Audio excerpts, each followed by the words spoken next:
with what works and what doesn't work, and give everybody some ideas and some things to contemplate. So we're going to have everybody just introduce themselves. And Keela, I'm going to ask if you would mind starting us off. Hi, I'm Keela Walton, and I'm just thrilled to be here with seeing so many familiar faces and all of my harp teaching friends.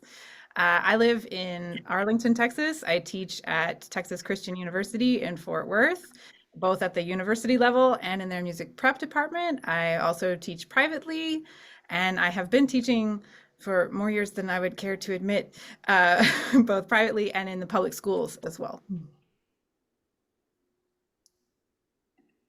Okay. I don't know what else you want me to say in terms of an introduction, but No, I think that sounds good. Mary. Oh, I'm Mary Radspinner. Nice to be here. Nice to host this. Um, and I have a handful of students, both piano and harp. And I love to attend piano teacher seminars like this, which is one reason I kind of started this, because I learned so much from the piano teachers. And I thought, well, harp teachers should be sharing these kinds of wonderful things also. So that's, I hope that you guys all get something really great out of this. I know that I'm going to. Therese. Hello. That's yourself. Hello there. Hello, I'm Therese Honey, and I'm looking forward to talking about harp studio stuff and learning from Keela and everyone that has thoughts to share about studio information. Yeah, and I'm Kimberly Snoffer DeRosa. I've been teaching for over 30 years-ish, and I've taught harp and piano, beginning and intermediate piano. Most of my teaching is privately, but I also direct the Harp Journeys Festival for Adults and the Houston Summer Harp Festival Camp each year. I've taught all levels. Um, uh, Including university. And Keela, you have Suzuki background too, right? oh yes, yeah, And that's important. Therese also has Suzuki background. Oh yeah, So I think that's gonna be an additional aspect as we talk about policies today. Thank you, Mary, for organizing all of this and for Melody's sponsoring this gathering. Okay, so Keela, we're going to just jump right into fee structures and how do you structure your fees? How do you set that up? How do you collect? What's your way of doing things? So I've taught both for schools and privately, actually taught at a Suzuki school. So if you are working with a school, you don't have a lot of control over this, obviously. But if you are teaching in a private studio, there are lots of ways you can go about doing this. I personally like to be paid in advance for the lessons. I also like my students to think of their lesson time as their time, and it's not that they are paying me per lesson or per hour, but like this is our standing appointment. And so I like to pay, have people pay monthly. So you can, if you're meeting the students weekly, what I do is I just map out, this is how many weeks I'm going to teach in a session. And then I figure out how much I want to get paid for that. And I divide it into equal monthly payments. And they just pay the same thing every month. It's so much easier for my personal budgeting. It's easier for their budgets. And there's no, oh, well, there were 5 Wednesdays this month, but next month there's only 3, and all of that. Like, it just makes it simpler. I also have some students that I don't see every week. And for those, I offer what I call a package. They're floating lessons, so that doesn't mean they get the same time every week necessarily, or whenever I do see them, it might be on a different day. And they pay for groups of either 2 or 4 lessons, again, in advance. So that for the reason for doing that is that it just makes it so much then I don't have to go chasing people for owed money. I don't like that feeling. And so I just want it to just be taken care of in advance. Is that what you're looking? Oh, Kimberly's muted. How do you keep track of it? Are you recording who's paying when and all of that, or? So I used to just keep a good old fashioned free spreadsheet, using, Google Sheets or whatever. And that's, you have to do some bookkeeping and take some time to do that. And then I recently found a service that will do this for me. And I can set people up at different rates. So for example, I have an online student in New Zealand, and I don't think it's fair to charge Texas prices compared to New Zealand prices. I would like my prices to be compatible with what they would be paying for a harp teacher in New Zealand.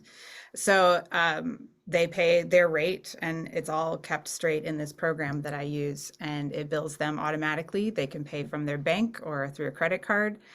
I still have a couple of students that'll pay me by check, and for those students, they pay for the entire session up front, actually, which I forgot to mention. There's a small percentage that do that.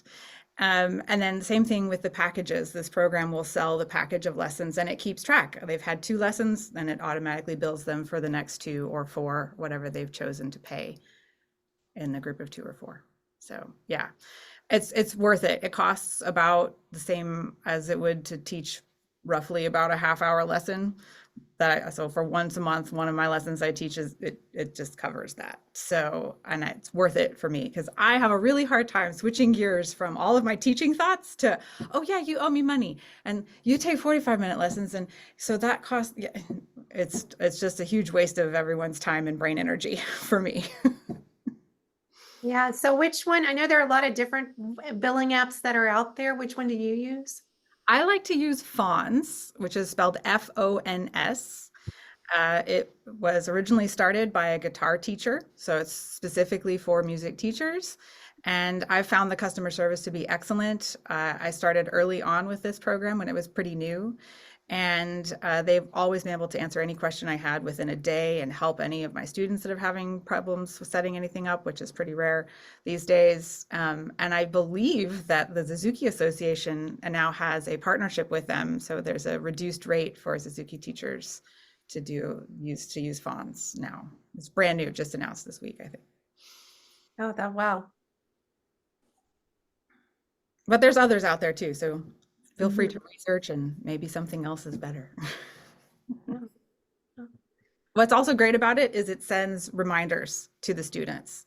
So they get a reminder email. And so if they're an online student, the reminder email can have the link that they're supposed to use for the platform online. It can remind them, hey, your lesson's on Thursday this week, and yeah, it's very helpful for that. I don't have to do that either. All automated. Right, right. How about you, Mary?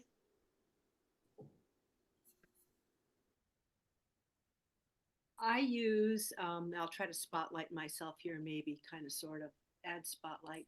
I use my music staff. I looked into Fonz. I thought it was great. And I just did not want to learn a new application. I was so used to my music staff. I quit using it a year ago because I was trying to save money, and I switched all of my scheduling to Google Calendar. And then I used this free app called Wave, and it is, oh, I forget, it's a free app, and it's sponsored by Merrill Lynch, I think. And it uses typical nomenclature that an accountant would use, which personally confuses me. Um, but I used that for a full year. And if anyone wants to use something that's free, it's very, very good. And then the Google Calendar was great, but the scheduling on my music staff is just so easy. I can put the kids in the calendar, the program keeps track. It does send out a reminder email. I can invoice them, and I can even ask for their invoice to have an email sent to them saying that I've received your money, that kind of thing. So I just got used to it. The one thing I don't really like about my music staff is I don't think the kids, there's a portal, and I think that it's hard for the kids and the parents to get into the portal. And so I just don't use that part of it. I just use it for my own record keeping, and I wonder why I quit using it for a year, because it's I think it's $14.95 a month, and it keeps me a little bit more sane. So that's what I use. Mhm. Mhm. Therese, how about you? What do you use? I have used an app in the past, but I have a very small studio right now, and I am not using that. My payment schedule is because I travel a lot. And I haven't used the sort of the semester pricing. I only use the month pricing, but the last lesson of the month, we look at our calendars and we see what's going to come up over the next month. And if I give them credit for any missed lessons that were canceled appropriately, and we figure it out right there. And most of the time they are paying me with their credit card, and I still use a Square reader for payment. Nobody's writing checks to me anymore. I have gotten cash in the past. Lost you. Can you hear me now? Mm-hmm. Yes. Oh, okay. I thought you said you lost me. I did. They're still using I still use a Square reader. I have gotten cash in the past. I think that covers it.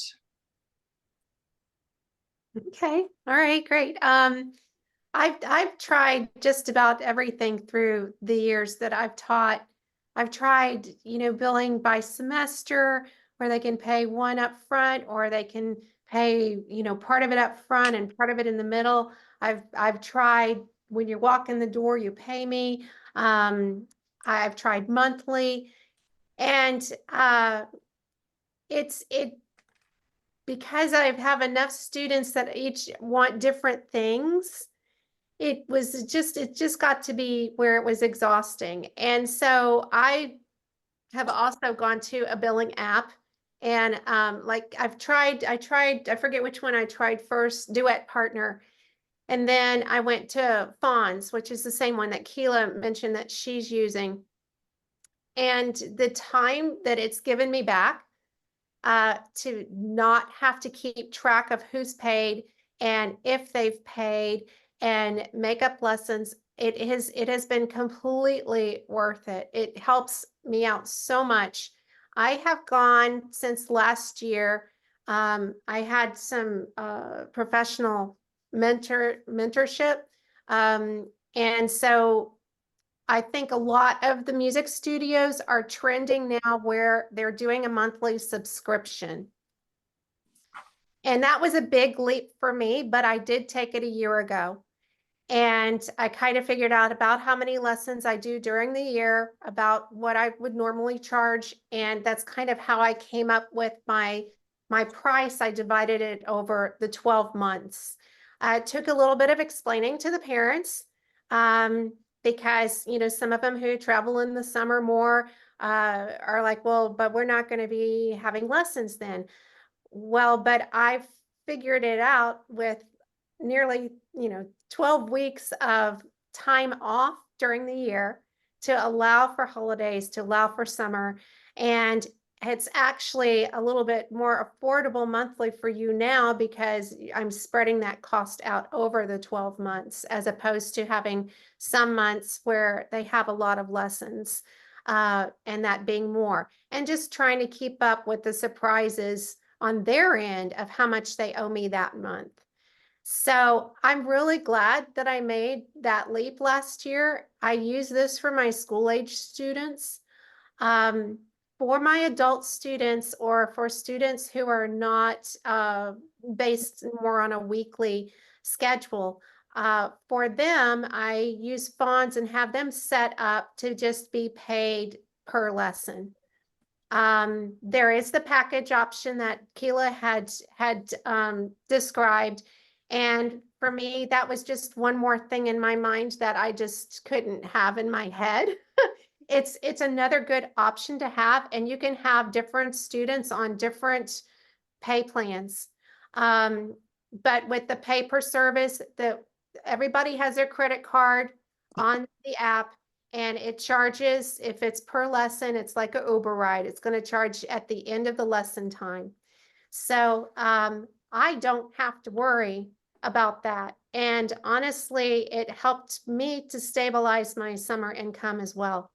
So the one student I have who is gone a good part of the summer is also the one student who is auditioning for Region.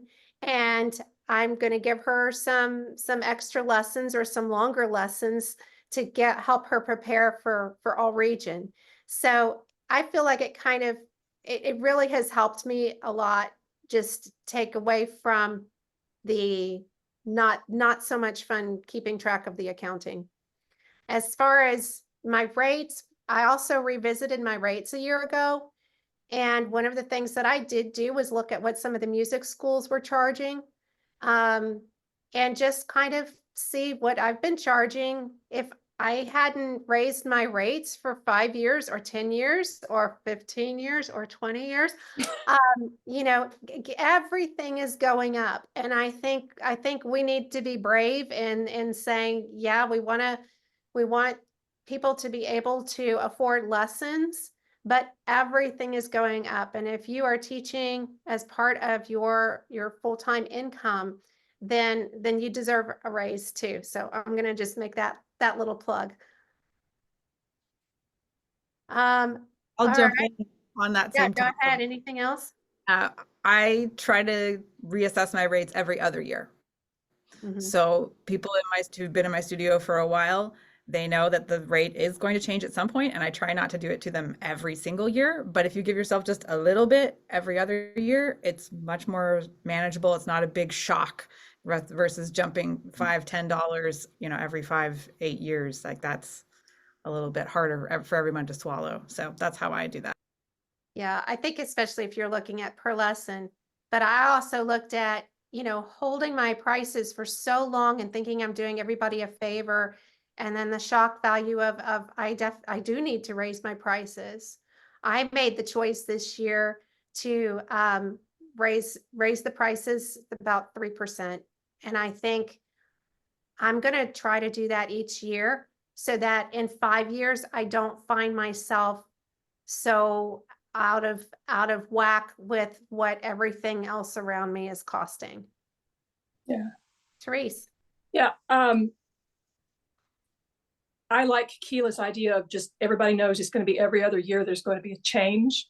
When I have raised my prices, I usually start telling them I'm not on, I like Keela's schedule. I might adopt that. But when I am going to raise, I start giving them notice about it 3 months in advance or something like that to sort of get them used to the idea of the prices being raised. One time when I raised my prices, one of my students said, oh, I'm surprised you didn't raise it sooner. You should be charging a lot more.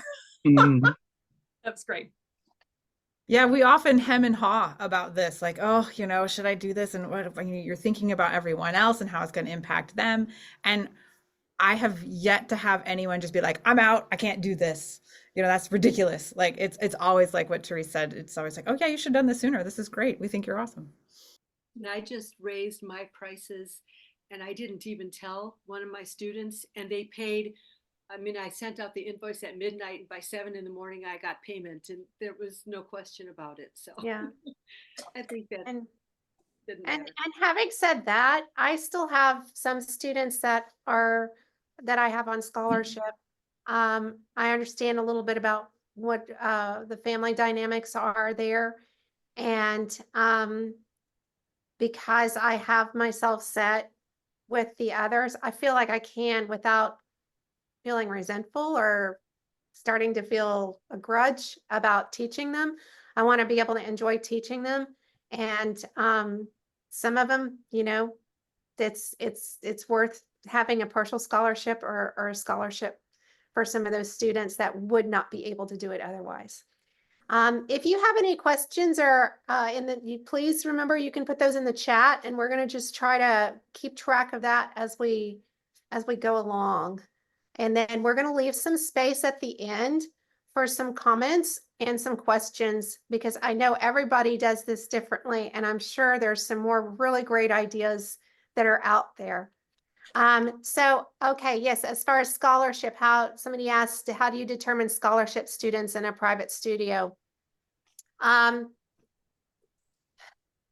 Sometimes the parents will share with me, and that you know, that they're not able to pay a certain amount. So a lot of times I'll deal with a student that way by either saying, well, let's go from a 45-minute lesson to a half-hour lesson or something like that, or I'll end up charging them a half hour.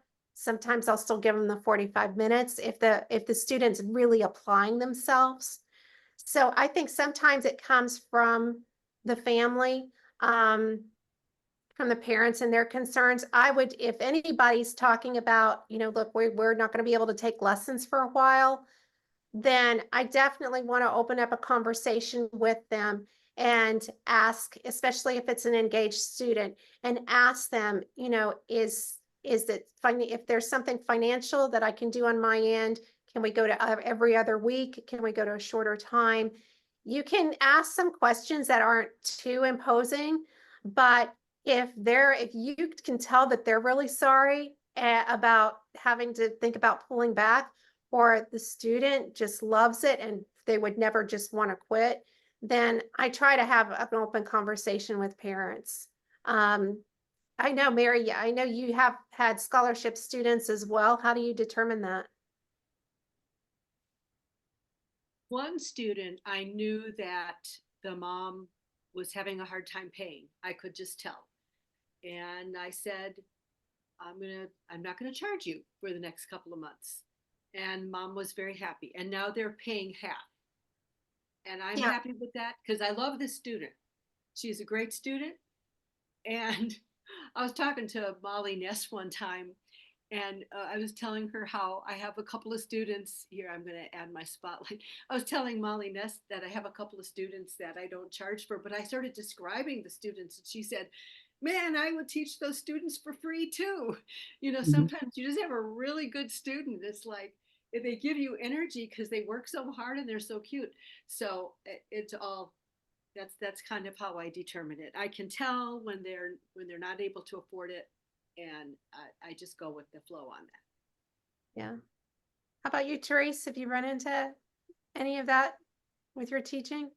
A long time ago, I did, and for a limited time, I did a work study program, and they would come to my house and they would do filing for me. Not, never housework, but but business stuff, filing or taking an inventory of my CDs and books, that sort of thing. But Tuning something your related harps. to business. Yeah, tuning harps or changing strings. Yeah. Yeah. Something to do with harps or harp business. Yeah. How about you, Keela? Same. I've had a few students like this, and it was sort of a combined Kimberly and Therese approach where, you know, they paid for a slightly shorter lesson, but I still gave them the longer lesson. And about once a month, they would come and just help me put music away because I'm a terrible piler. I just pile it all up. So I we have would no idea what you're talking about. I have no idea. That never happens to me. So we have another question in the chat regarding fees, as far as if you teach just in your home, or do you make house calls? Keela, does that change your rates, or do you even offer that? I no longer offer going to students' homes for a couple of reasons, but I did in my early teaching career, I did that.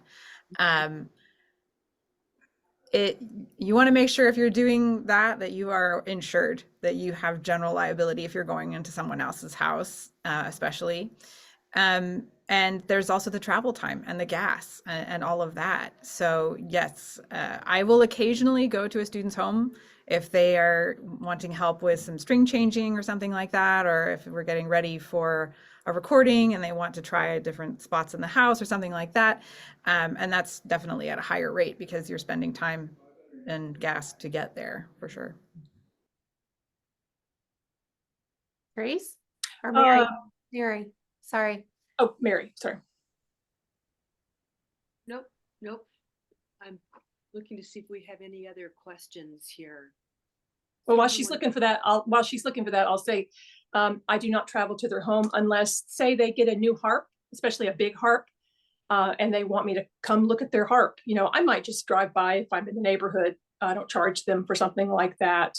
But I do not go to their homes because it blurs the dynamic between teacher and student. And yeah, that's all I'll say on that one. Yeah. There are two schools that I go to. I do not add extra charges for that because those students are coming through the middle schools, the district. Going to a student's home, I will complimentary, no extra charge.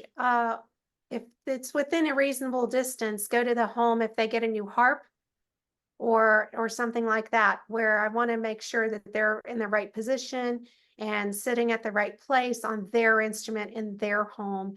And since that doesn't happen often, I don't mind doing that. Plus, it's just kind of fun to see a new harp. I have done some in-home lessons in the past. A lot of times that really depends on what my schedule's like. And if I'm booking my afternoons back to back with students, I'm not going to have time or the energy to go to a student's home. But typically I did have an extra fee for that lesson. And sometimes it was a half what the lesson fee was. I figured if they wanted to pay that, then I wouldn't mind going. Yeah. Okay. All right. Well, Jane Jane Hyde said there's an organization that helps students and teachers negotiate rates. Did I miss that while I was going to plug my computer in? I don't know, but it's called foundation.org. Music Link Foundation. Oh, okay. Thank you, Jane. That's good. And I'll Great. send this on the follow-up. And then there was someone else that wanted to talk about their structure. Do we want? Peggy. Peggy. Okay, Peggy. Hi, I give lessons in students' homes as well as in a room that I have at church set up as my studio. Couple different reasons. One family has 4 kids that take lessons, but they have a dog. And I'm allergic to dogs. So the kids come. All of my students are either homeschooled or adults. So piggybacking on that, my yearly structure is not semester by semester. I'm gone sometimes, the homeschool families are gone, the adults decide to take a trip. So I have to be very, very flexible with mine. And because of that, many of the homeschool families do not use credit cards. So they pay by check or by cash. So those are my 2 options right now. And as far as going to a student's home, if I'm teaching more than 1 student in that home, I give a discount for the second and the third students, even though it's the same amount of time for them, but they don't have to come to my place, unload their instrument. I don't have to move locations. Everything is all neat and tidy right there. So that's just a brief overview of my somewhat looser structure just because of circumstances. Yeah. Thank you, Peggy. Thank you very much. I do go to one of my students' homes. There's 3 little boys. And I do charge extra for going. But I figure the choice was they either wanted to do on Zoom because their parents are both dentists and they work 7 days a week, or I could go to their house, which is about 7 minutes from my house. And I thought, I am just going to drive around the corner to their house. And that worked for me. Yeah, every situation is It's different. Yeah. And even within my studio, there's not everybody fits into it exactly. So I think we all kind of have to figure out. I think the main thing is we have to figure out what works for us. And if the schedule or the billing is wearing you out or frustrating or taking too much time outside of the actual lesson, then it's time to just sort of reassess, which is where I was last year. So, okay, let's move on to policy agreements. This should be a little bit easier to go through. with the policy agreement, do you present a policy agreement to your student or the family? Do they have to sign it? How often do you do that? Or is it a verbal agreement? Kilo, why don't you start us off? I started using like written studio policies and a formal teacher parent student agreement in 2004. And I got this from other piano teachers and the Suzuki world. And I found it was really helpful to just review that once a year. So the beginning of, August, September, whenever your year starts, January, whatever it is, we would go through it and there's a little reminder. As a student, these are the things I'm supposed to do. As the parent, these are the things I'm supposed to do. And as the teacher, these are the things I'm supposed to do. And we all sign it, and it happens once a year. And obviously, if you're an adult, you're both the student and the parent, it all applies. So, and I've been doing that since 2004. And it works well. It's just a nice little reminder. Do you make exceptions for certain cases? The agreement is so basic. I'm going to follow the policies. I'm going to wash my hands. It's one page, the agreement. The policies are a lot longer than that, but if they don't want to do those things, then they don't need to be in lessons. Like with me, I'm not the right teacher for them. So, and I have not had anyone had a problem with it. I separate out any kind of photo release, internet release, recording release, that sort of thing. That's a separate thing. So there's a little more flexibility there. But in terms of I agree that I'm coming to lessons and this is how lessons are going to work. Yeah, there's no exceptions. And why do you include a photo or media release? Well, because I teach minors and I don't want to get in trouble with their parents, or I want to be very careful about what I post that belongs to my students. So they have the option of saying yes or no to me sharing their image, or sharing just their image but no name. I give them the option of saying yes or no to group things, so you can't identify which kid is theirs. There's 6 kids in the photo, okay? And the same thing with recordings, video and or audio, because I think you should have some autonomy over how you are presented on the internet. Mm-hmm. What do you do, Mary? I'm probably not the best person to ask because I'm very careful. I don't put my kids on Facebook. I have not done that. And I before I do that, I really didn't have a policy with a media release, but I am going to do that. And but I have about a 1-page policy. Are we talking about if you don't show, how to charge for missed lessons and that kind of thing? Yeah. Yeah, just so that it's an understanding and not just, them miscommunication. I think it just whatever policies you need so there's not miscommunication if there's a missed lesson, how they're going to be billed, that type of thing. Yeah, I just tell them, if you're going to miss a lesson, I need to know 24 hours in advance or you will be charged. Mm-hmm. That's probably the main thing that's in my policy right now. I'm pretty loosey-goosey. That's why I'm attending this meeting right now. And that's why I wanted to get other people's input, because I am loosey-goosey. Yeah. Therese? Yes, I do have a policy agreement. It has many of the things that everyone has been talking about. As I need to do a media release thing at Keela. Thank you for bringing that up. In the past, when I have taken a photograph of a minor, or a video, it's just of their hands, never of their face. And but I like the idea of a media release.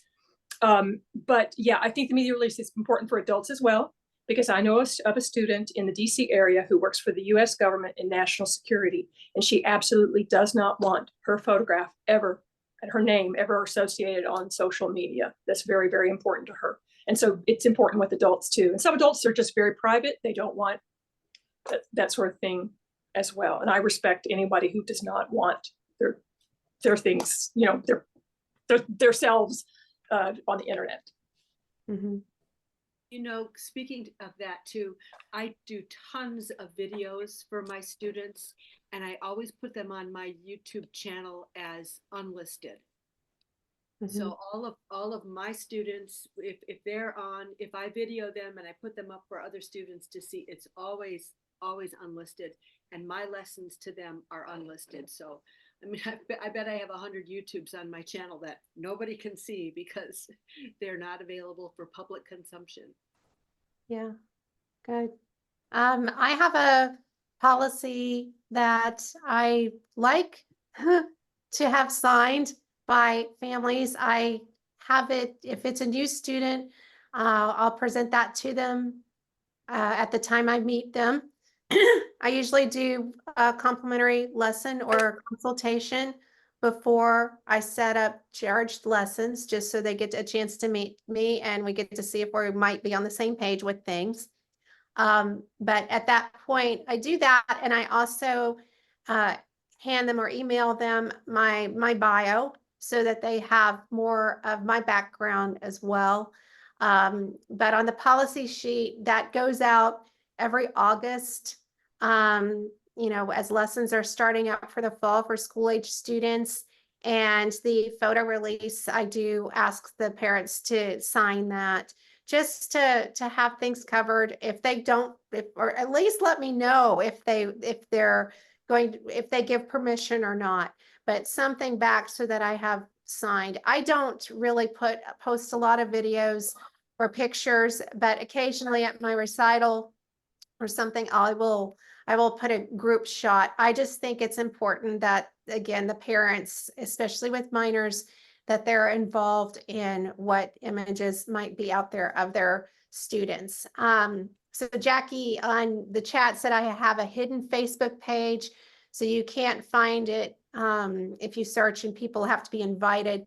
That's another really good way to do that and keep everything a little bit more controlled and not just out for the public. I did a private Facebook page for our Houston Summer Harp Festival participants in case there were students that wanted to share photos on that. It was just shared within our group.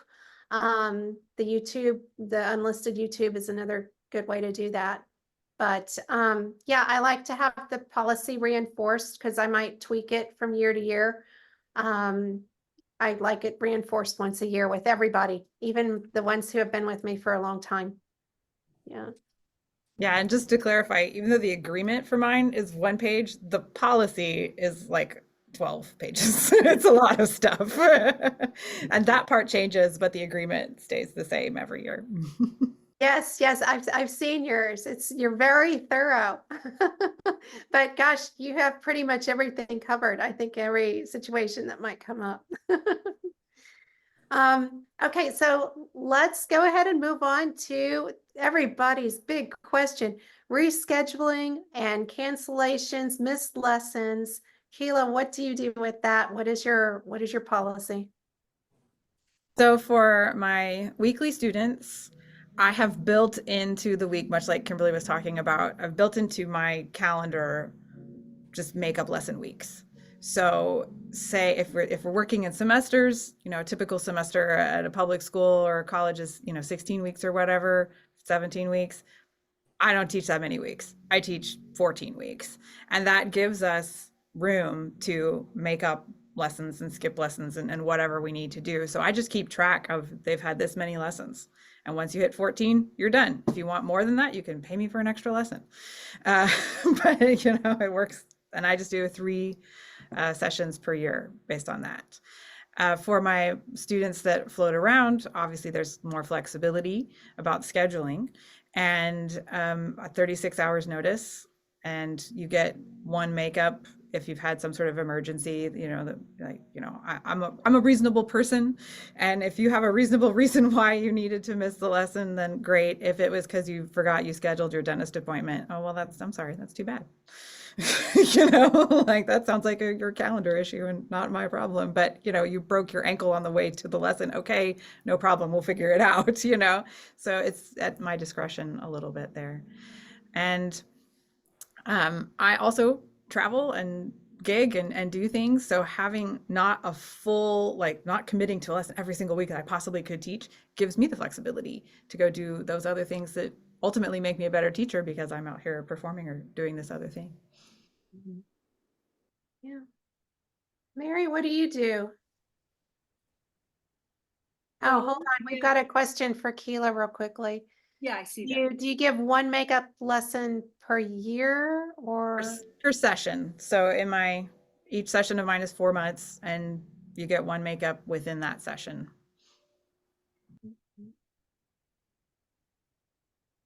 Mary, what do you do? I, like Therese mentioned before, I pretty much go month by month. And like I said, I'm a little on the loosey-goosey side. But if they've got a pretty good excuse for not being at the lesson, then I give them credit for the lesson. And to be really honest with you guys, you know that I've had a very interesting past couple of months. So if a student cancels, sometimes I'm like, oh, good. Stay home. I have so much paperwork to do. So right now, at this point in my life, sometimes I'm okay when they cancel because I can get some other paperwork done that I have lots of paperwork going on right now. So I just kind of let it ride. How about you, Therese? I have a 48-hour cancellation policy. However, I am flexible, as others have mentioned. Houston is very spread out, and we have a lot of bad weather, and it rains a lot, and streets are flooded. And I do not want any student, trying to rush to get to a lesson because there's street flooding, so that, or whatever, that sort of thing. I am flexible about it, but just having the policy, and I don't recall ever having a student object to having to pay for the missed lesson because they understand that I am flexible. And I have to be honest here about, in the past, there have been some times long ago where I forgot that there was a rescheduled lesson. I teach on these days of the week. These are the only days I teach, but somebody just insisted on having a lesson on one of the other days. And I don't look at my calendar to see what my teaching schedule is on a Thursday because I don't teach Thursdays, and they show up at my house. Maybe I'm not even home. And, that's embarrassing. And I give them their next lesson for free, because I think that's the professional thing to do. So if, it's my fault, so I should do that. That hasn't happened in a couple of decades, but I do have that policy. Yeah. So my policy with it, I don't have my policy here just to read exactly, but I have a 24-hour cancellation policy.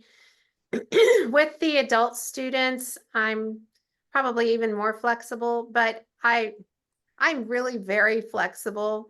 But I do have the clause in my policy at the discretion and convenience of the instructor.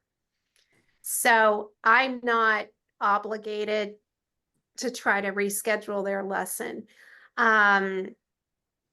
Most of the time I do try to accommodate people, which makes my schedule a little bit more hairy sometimes. And if it gets too much like that, then I have to kind of tighten things up a little bit again. Especially beginning of the school year when everybody's trying to settle into all their new activities, that can get a little jumbled up. I had 2 students last week trying to find yet another different time for their weekly lesson because of the clubs and everything finally getting into their schedules. But that's what I do for that. And this is where, again, some of these apps like Fonz and Music Teacher, they have not just the billing system, but they have the scheduling system too, as Keela mentioned, where it sends out a reminder to the parents and the families or the adults that their lesson is coming up so that it's not as easily forgotten. And you can also show your availability on the schedule so that if somebody wants to put a request in to change their time, it's not all the back and forth, the phone calls or the texts, and you still have the control over to accept that change or not. It means that you have to keep your availability updated. Like if I scheduled a friend's lunch, then I'm not going to be available on Thursday at 1 o'clock like maybe I normally am. So there's a little bit more maintenance with that, but you can place the controls also that you don't have, like, you won't accept new requests within a 24-hour period or whatever you decide that you need that request by. So the only other thing I want to mention with makeup lessons or scheduling issues is that I have in my policy that up to an hour before their lesson time, either one of us, well, I think they can change it to online lesson. So if they're running crazy or somebody had a bad day at school, then I offer the fact that they can do it as an online lesson. And that's kind of helped the consistency, I think, too. If I have students that are missing, I will also give them a video assignment where instead of feeling like I have to make up a lesson, they have to do the video assignment and I'll review that. And it may just be like 2 lines of one of the pieces, but just something to show that they're still having some accountability and they're still getting feedback from me, but I'm not necessarily scheduling trying to do makeup lessons on a Saturday afternoon, which I don't want to do. So there are some options there, I think, as far as dealing with rescheduling, offering the online instead of in person if it's a last minute issue, or giving a video assignment and giving feedback on that. Yeah, I also offer the option to switch to an online lesson, especially if like a sibling is sick and we just don't want to share germs, but the student is totally fine and ready to have a lesson. My policies also include just whatever the local school district does for that student. So if the local school district has closed for an emergency weather situation, we're not going to try to have an in-person lesson. And we can hop online if you want or not, depending on if you have power or whatever the situation is. And I would just like to say about all of these things, the point of having the policy is so that if you need to enforce it, you can. But as the teacher, like Kimberly said, at her convenience and discretion, if you want to be a little more relaxed about these things, because this is not the normal behavior for this student or it's an extenuating circumstance, then you have that right. And I try to explain that to everyone. Like, yes, these policies may seem very strict, but they're here to help everybody get what they need out of this relationship. And, if at all, if we can be a little more flexible about them, then we can try that. Mm-hmm. Yeah. So I'm kind of thinking at this point, Mary had mentioned that we maybe do a part 2 on policies, because I think there's still some other things that we can talk about, but I don't want us to run out of time if there are questions or comments. So Mary, is this a good time, Therese, y'all think to open it up to some questions or comments? Yeah, I think that's a great idea. Sorry, Therese, didn't mean to step on you there. Good idea. Yeah, I think that's a good idea. And then my handout for insurance, I can just make that part of the follow-up, which I will do. Yeah, we can even touch on that next time in the next session. Because Insurance was very interesting, just by the way. Doing research on insurance is a little interesting, so. Okay. Yes, yeah, It Mary wanted to go over some information on insurance and carrying that. So I think we can plan on another, maybe our next month's second Thursday. What are we? Second Thursday of the month. We'll continue with the insurance and some other issues. Anybody want to share or have a question? I know y'all do things differently than we do.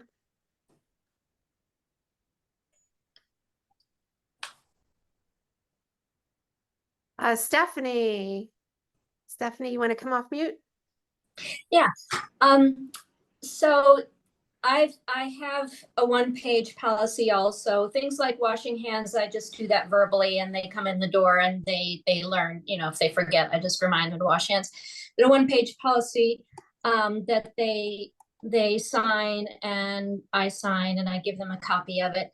And several years ago, it used to be that if you give me a 24-hour notice to cancel, you're fine and you get credit for that. Or if you reschedule, if you have a last minute cancellation, if you reschedule within the same week, you're fine and we're even. But one of my students several years ago taught me about a lovely loophole. She had a Monday lesson scheduled and she called on Monday to reschedule her Monday lesson for Wednesday. And I said, fine. Then she called on Tuesday to cancel her Wednesday lesson. And I went, oh, so I still basically got screwed out of a lesson at the last minute. So I just updated my policy going forward to say, if you give me 24 hours notice or reschedule within the same week, you're fine, as long as you don't cancel or reschedule your next lesson. Because if you go ahead and cancel or reschedule your next lesson, then you still need to pay for the lesson that was missed. Another example of that is if somebody has a Monday lesson, they reschedule for Friday, they do show up on Friday, but then they feel like, oh, it's only 3 days till Monday, I'll just cancel my next lesson. So, you know, then I'll have a little over a week. That's, to me, that's still the same as I missed out on one lesson. So that's been working for me. And definitely having them sign it and giving them a copy, and we keep a copy. They take that more seriously than if you just tell them your policies, because this is our business. And so it's important to act business-like, and then they respect it. I've found, I haven't had any wheedling or complaining. You only have problems with the students that don't read the policy. And then later they say, well, I didn't know. You know, you insist on watching them while they read it, see if they have any questions. And that's been working out well. Great. Thank you for sharing that. Can I share something? Yes, thanks. Okay, so my name is Ashley Crossland. I am a professional harpist down in the Gulf Coast of Alabama, and I recently opened my studio down here after living in Atlanta for 10 years. So I noticed that Stephanie had a question about teaching multiple students at the same time. And one of the things that I do down here that makes me unique to my area is I offer group beginner classes.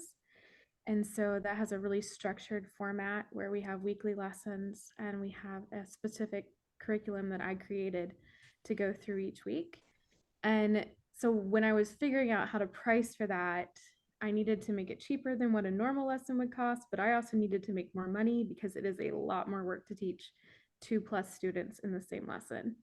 So when I had 2+ students, I needed to make 20% more than what my normal rate would have been for that time slot. And then 3+ students, I'm keeping it the same.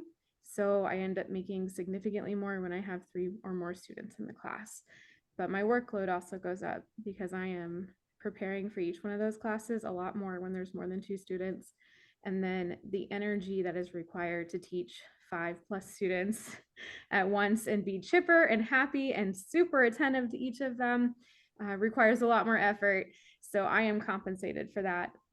And just to keep in mind that you are worth every penny you are charging, and you probably need to be charging more. Thank you. I have taught a 6-week introduction to the harp. I had small lap harps I rented them to the students.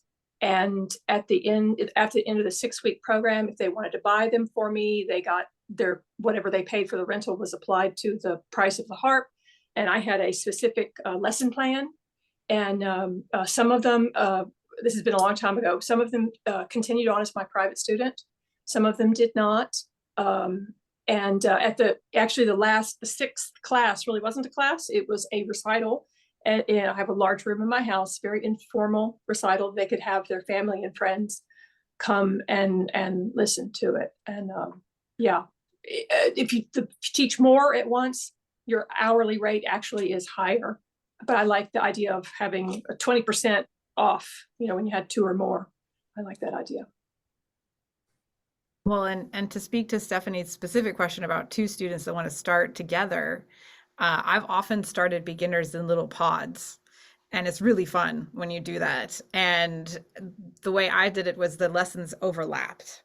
So it wasn't that the lesson was, an hour of everybody all together. It was maybe they each got 20 minutes of individual time and then 20 minutes together, right? So that takes up a whole hour.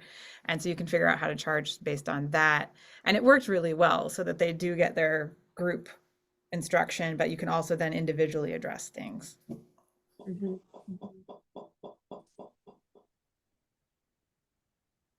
Good. Anybody else? I know, let me make sure anybody's just wave to me if you have anything else. Bonnie, did you want to say anything or add anything? You're on mute. You're still on mute. Okay, now I'm off. Yeah, he said waves, so I did. But I've taught multiple students. I had twin boys one time, and I thought, oh, how is this going to work? But it actually ended up being fabulous. I've never seen two so synced together playing as we did group pieces and stuff. So it does work, but you're right, it does take a lot more energy. Yeah. Great, thank you. Well, some of the things that we didn't get to that I think we'll talk about next month is group lessons was one of the topics. I think there's probably a little bit more we could discuss there. How to structure the policies around the group lessons. Is your student responsible for buying their music? Do you buy it for them? We're going to have a discussion a little bit on that. Mary's got some information about insurance. And then I think, just kind of talking a little bit more about taking command of your private studio as a business. If this is a source of income for you, what are the ways that we can all do to just support this a little bit better as our income. I don't have it structured the same way that I did 25 years ago. Times have changed, students have changed, technology has changed. And I think, there's just a evolving standard to really have more respect for music teachers, because the soccer teams still get paid, the ballet studios still get paid. And how do we fit into that as primarily a one-on-one type of elective? So we'll get into that a little bit more next week. Mary, Therese, Keela, anything else y'all want to say? Thank you, everybody, for being here. This is so fun. Thank you so much for joining us, Keela.